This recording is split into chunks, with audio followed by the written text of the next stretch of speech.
As a coach, I see my role mostly as doing a ton of listening and asking a lot of questions. It's my job to guide the process. So I get involved with helping the teacher identifying the goals of the lesson, and we do a lot of exchange back and forth, the long and the short-term goals. Always keeping the focus on the mathematics.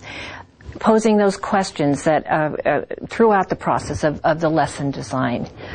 And then we get involved in collaborating totally on the lesson, and I bring in whatever materials that I think might help, suggest some ideas and so on, but ultimately it is the teacher's decision on all of those steps. We just work together to talk it out, evaluate the pros and cons, and it might be questions like, well, what do you really want the students to understand in this part of the lesson, or with this particular activity, or what do you think about perhaps doing it this way? Might be a way of making a suggestion.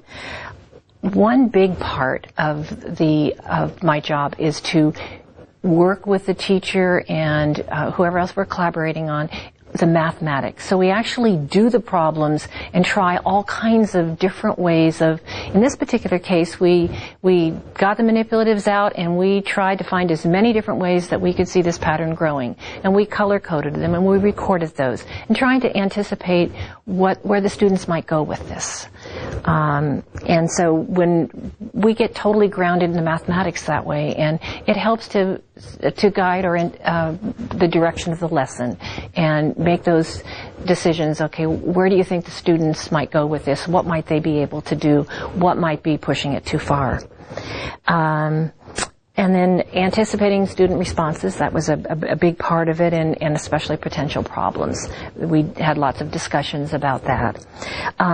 But the most important thing that I see my role is to empower the teacher to own the process, because the change process is not going to happen unless it's put in their hands.